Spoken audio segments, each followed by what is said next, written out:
Welcome everyone to the Why I'm Still Here, Porque Sigo Aquí series. This is your host Isabel Garcia. I use she, her pronouns, and I am the founder of Estoy Aquí.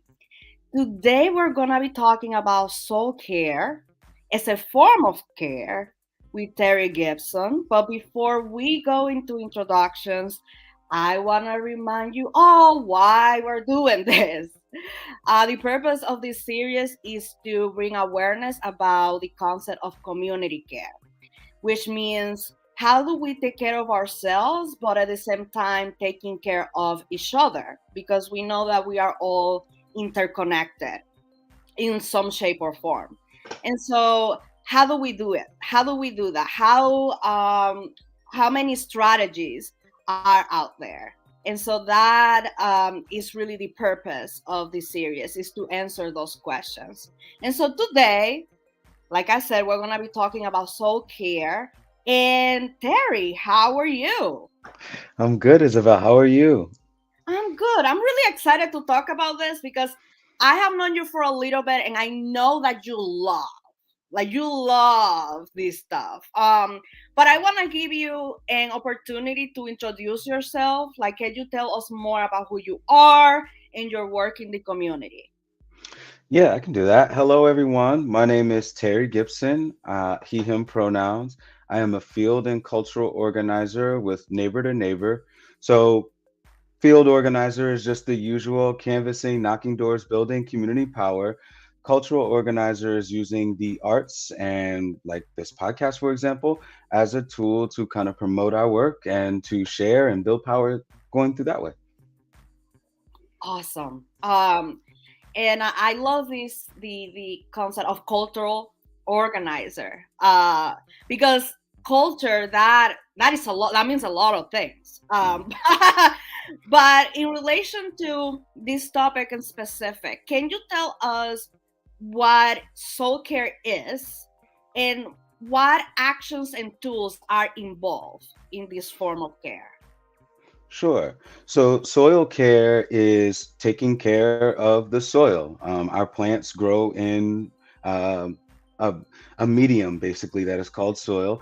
And for us, we as gardeners, we have to feed that soil or provide that soil with certain nutrients in order for our plants to grow the best. So most of the time, I use more organic um, fertilizers like compost teas and those types of things to take care of the soil, but it also means weeding and pulling up any sort of invasive species and making sure that things don't grow that you don't want to grow there. So that's soil care in a nutshell. Random question: what is your favorite plant or food or herb to grow? Like, what is that one that you're like, oh my god, it's working? um, I'm a big fan of potatoes. I love a potato, and I think that they have a really pretty flower as well. But it's nothing Oh, better than a potato. So, like, obviously, my favorite food in the garden. wow. I love that. And one thing that I am curious about is, how is soul care related to community building? That's a great question. I think soil care is community building. Hmm. When we are building the soil, we are building these communities of microorganisms that are going to convey nutrients to our plants. So a lot of folks focus heavily on the plant and want to prune it, want to trim it, get it pretty, but really focus on the soil, which creates a community for your plant to grow the best. So the same thing applies for organizing, right? We want to create a community that does the best to build and grow the best people we could possibly build and grow. Oh my god, what? I love that connection. I love that connection because, as you were saying about, but what about the soil, right? We want the plants, we want to focus on the outside or whatever, but what about the foundation? Like, Hmm. it's a great analogy to just what we say is community building or organizing. I also was thinking about community gardening, the concept of, or the practice of community gardening or neighborhood gardening, because I know that there is one in Dwight Street at Holyoke. And I'm wondering, like, what has been your experience with community gardening in specific? So yeah, I co-coordinate Dwight Street Garden here in Holyoke, 772 Dwight Street, rainbow painted fence. You can't miss it.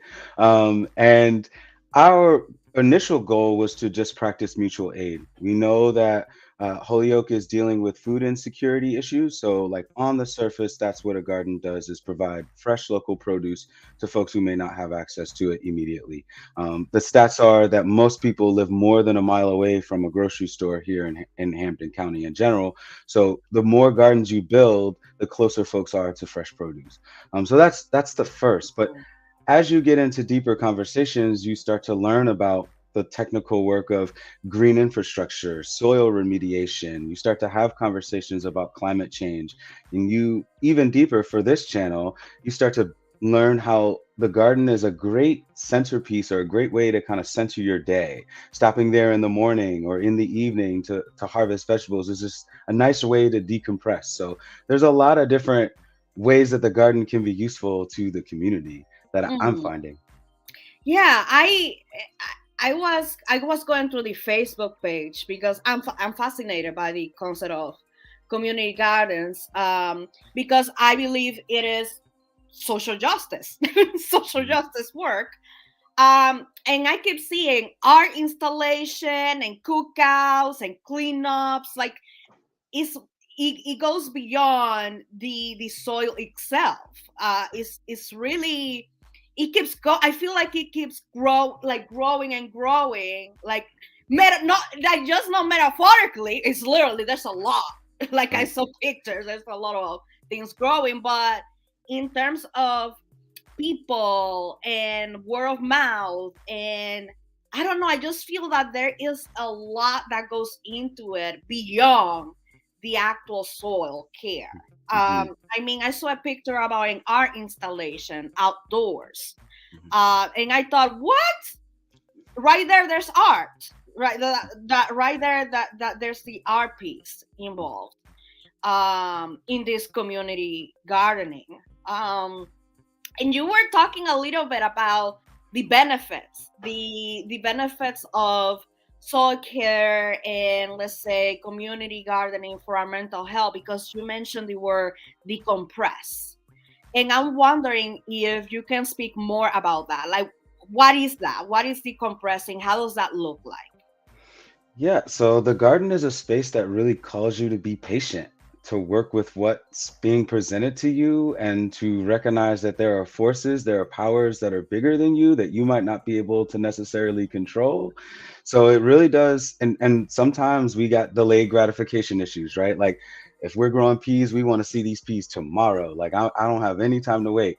But it really does like call you to take some time, to take a breath, to watch things grow, and to tend to it. There is a level of stewardship. I think one of the things that you're kind of recognizing with the cookouts and the art installations, as I've had to learn, is the gardening work is placemaking. That's creating a space.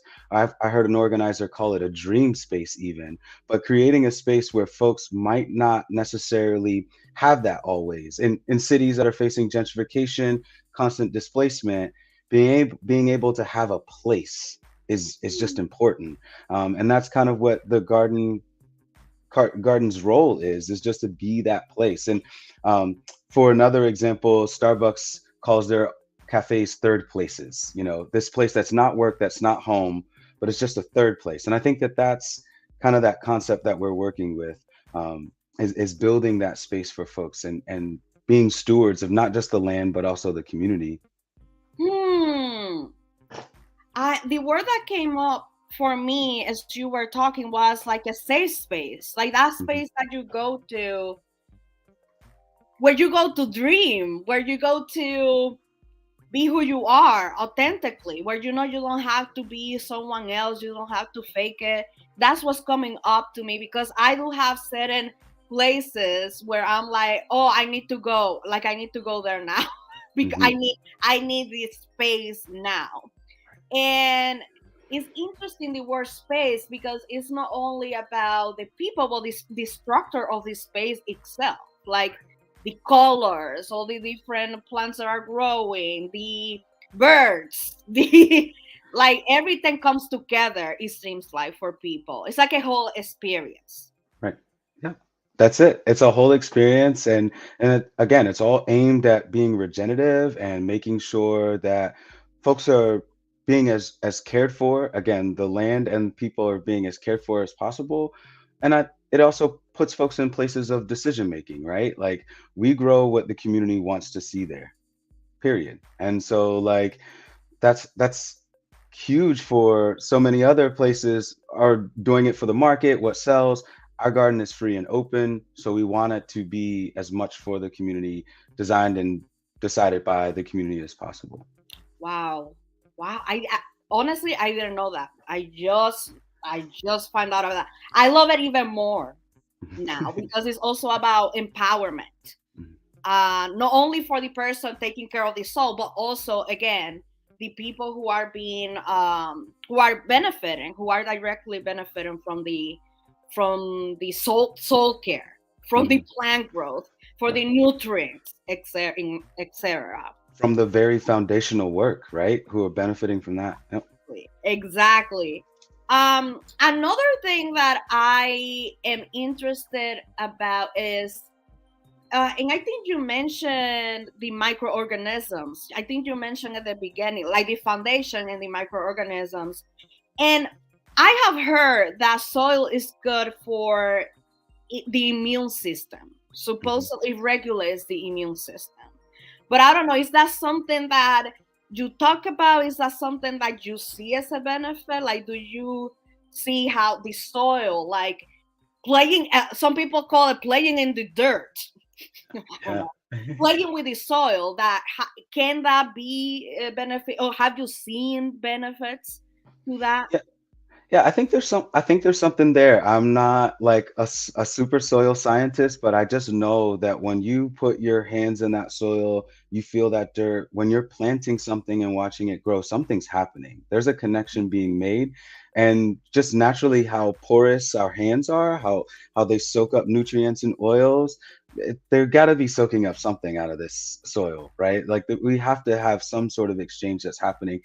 And I think even better, there's a connection being made, right? Or a reconnection sometimes being made, right? And like to the earth directly, kind of reminding us of where we're at and who we are and what we are as like parts of this ecosystem. So I would definitely say yes. There's something happening there. There's a connection being made, and I would say yes to building the immune system, like something very real, an exchange happening that strengthens us on the inside that we might not necessarily be able to see. Hmm. So there can be a physical, emotional, spiritual connection Yeah. to when taking care of the soil. And Right. maybe it's not just like a physical immune system. Maybe it's even that spiritual, mental, like, Mm-hmm. you know what I mean? Maybe it's that aspect too. Mm-hmm. Yeah, I love this about the connection to the earth, because we know that with white supremacy culture, injustices, I mean, I forget. I forget about nature. I forget about the plants. I forget. And so I think it also becomes a reminder, oh my God, like we are on this earth. What are we doing to this earth, first of all? And then looking at soul care too, and you mentioned this with climate change, and how it can fight climate change as Hmm. well. Hmm. It can even it works also with water, like clean water, due to taking care of the soil. So we are talking about all different level. I think it's all different levels of activism.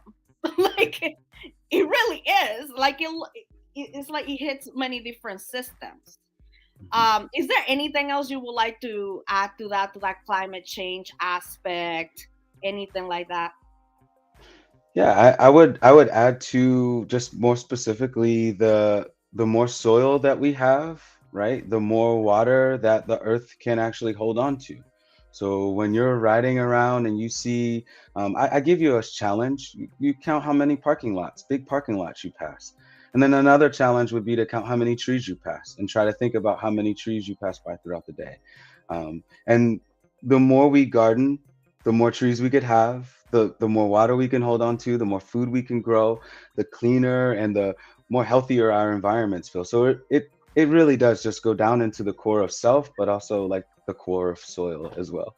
Hmm. Hmm. Love that.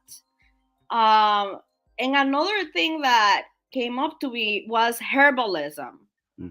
Um, how would you say the soul care is related to the herbalism aspect of things? Because when I think about herbalism, I think about culture, because in my culture, herbalism is the default. It's not the alternative. It's not an alternative medicine. It's just medicine, and that's it. Like, we talk about it, it goes from generation to generation. So I wonder how would you say soul care is involved in those traditions to keep herbalism alive, basically. Yeah. Yeah, that was the process of colonization, right? And the process of white supremacy to separate us from the land, to separate us from our medicine, the way that we feed ourselves, and taking care, going back to the root, pun intended, taking care of that soil is how we make sure that we grow the best medicines that we could possibly grow. And I know that in some practices, you're led to like actually find these in the wild. A lot of the plant medicines that you would use, you don't necessarily grow them in your backyard. But if you could, I would say if you're going through something, had an emergency, it's always nice to have an herb garden around. I personally want to say keep some herbs around, sage or whatever the case may be, some hyssop around to just in case you get a cold or feel like you just need something to again decompress throughout at the end of the day, or in the early mornings, just to help you out. Hmm. Hmm. Yeah. I feel there's so much in terms of when we talk about the product. So what comes out of that foundation? That there's so many. I feel like there are so many, or it's so rich. I feel that there is a lot of richness that comes from it, from Mm. just taking care of the soil. And I'm thinking about that self-esteem boost that people might get also in correlation to mental health when they're like, oh my god, I was patient, like you were saying, I was patient, I made some mistakes here and there, but you know what, I kept trying. I used what I had to use. Okay, cool. And finally, you see that potato, Right. or you see, yeah, you see it, and I'm wondering, oh my god, that must be like a great self-esteem boost, because you just took care of this soil. You are working with your hands with different tools. You have to, there's an attention, there has to be specific attention and time being put into this, and then you see this product that maybe you consume the product, but maybe it's for the community, whatever it is. There seems to be a process there, and I, can you tell us a little bit more about that process? Yeah, it's just a sense of pride that you get from like completing something and seeing something to completion, but even more like seeing something grow. I don't have kids, so I don't know about like raising a kid till they're 18, but I gotta imagine growing potatoes or corn or whatever has to be similar to that for me. Like when you're finally like, way to go, you did it, and now you're going to heal the world with your like healing powers, whatever that is. And yeah, I think that there definitely is something to that, deep down inside, seeing something grow by your own hands, with your hands, with community. Because I think that that's even the next level about this space, right? That it's not just me working in this space, that it's community coming together, sharing expertise, sharing wisdom, and then seeing this collectively. Like now we have this collective sense of pride, right? And excitement over how bountiful the garden is itself, you know? So yeah. Hmm. And you mentioned this collective piece, and now I'm wondering, let's say that you are focused on a specific soil, but there are so there are obviously more community members that are helping. Can they just go to your area and be like, yeah, I'm gonna take care of your soil? Like, it's whatever. Like, I don't, how does that like work? Is there a stage of soil care? Do Is there anything that we need to have in mind when, if we're gonna help other people take care of their soil? First and foremost, keep it organic. Keep it organic. Nature knows best. And so, like, if you keep it just related to that, and I would say before you do anything, also get the soil tested to see, like, again, this is almost like listening, right? And knowing what the soil actually needs, and Mm. how, what would help it grow best. And so there's a lot of different groups. UMass is one who does soil testing. I think even there's some libraries in Springfield as well that do some soil testing or have access to that. So yeah, get the soil tested, know what it needs, and then go from there. They're very basic. Nitrogen, phosphorus, and potassium are the very basic needs. And then there's a series of micronutrients as well. But once you know what's needed, then you can kind of work with the soil from there and build it up. And there may even be a time where we start to talk about using mushrooms to actually do the soil care work for us. I believe that mushrooms are going to heal the entire world. They already are. And that's their work. Their work is to go in and clean up the soil and to move sugars and nutrients around to plants. So we might actually start diving into that work a little bit and getting into the mushroom science. Wow. I mean, now I'm thinking maybe we should have an episode about mushrooms as a form of care. There you go. Because I have been hearing a lot about mushrooms too, and specifically with the mental health piece. Mhm. So there are documentaries. There's a lot of research being done about it. So it seems like it's becoming a thing, like Mhm. an actual source Yeah. of again, in my talking from my perspective for mental health. So that's also very interesting. I also want to ask you about the barriers, because I'm thinking about, let's say, the physical activity that it might take to do the soul care, and I'm thinking about how I have chronic pain, for example. Like, how can these things be reduced? Let's say maybe physical disabilities, or maybe it's the risk of injury, Mhm. what, the budget. Like, how can these challenges be reduced when talking about soul care? Well, first, I think we're actually on that path. We want to raise our beds higher. That's the first and foremost. In order for folks who do have mobility issues to be able to access the beds at all corners, right? So the first thing that I think about is making sure that the beds themselves are accessible, that they aren't a stress or strain on you to weed or to harvest from. And then I think another barrier is that economic barrier that you mentioned as well. And I would say right now there's a lot of funding being made available both state and locally.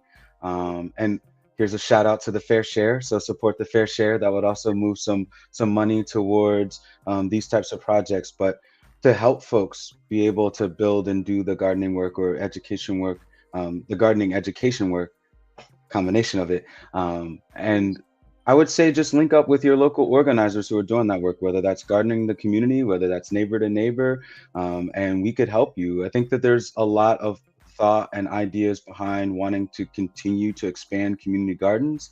And this also goes to the point for folks who live in apartments who might not have access to like a yard or anything like that to plant. So having community gardens is important for them as well, who might not be able to grow directly at the home, but maybe couple blocks away wouldn't be too bad. Exactly. Yeah, that accessibility piece for sure. Um, and you already mentioned garden in the community, neighbor to neighbor, but I still wanted to give you a chance to share how can we support your work. Are there any events coming up? Is there any social media that you want us to follow?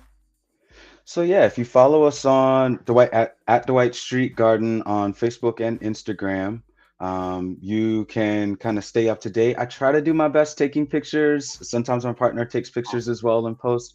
And I know as an organizer and as organizers that always want to see people in these photos, but I do a really bad job because I love the plants. So you're not going to see tons of people in these photos, but you will see tons of plants.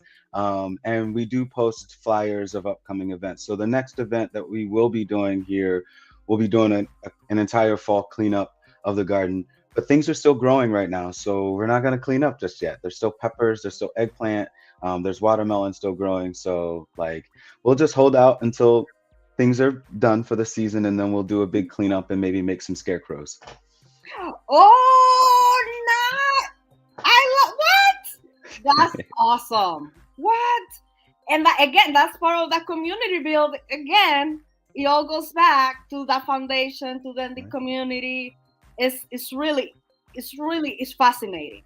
I say this about every talk, every episode, but it really is fascinating. How all these things are connected. But before we go, I also want to tell people how can they support Estoy Aquí. So you can actually go to my website, estoy-aquí.org. You can donate. You can also purchase clothing, merchandise. And you are going to see after this episode, we're going to put some flyers out there, and Terry is going to be modeling some merchandise. Right, because we're all models. We did this because we love photo shoots. We model. This is what we do. So, but I have a store at Bonfire. Bonfire store Estoy Aquí. If you go there, you can purchase as much as you want, and the donations and the merchandise purchases, they support my cultural responder program called La Cultura Sana, the culture cures. And they fund all the materials, the resources, the participant stipends, etc. If you want to learn more about that program, again, you can go to estoy-aquí.org. Thank you so much, Terry. Thank you so much for your time and your expertise. Well, thank you so much for having me, and I hope everybody has a good day, a good rest of the day. It's only 2:30. Yes, we're just starting. Right. Bye, everyone. Yeah.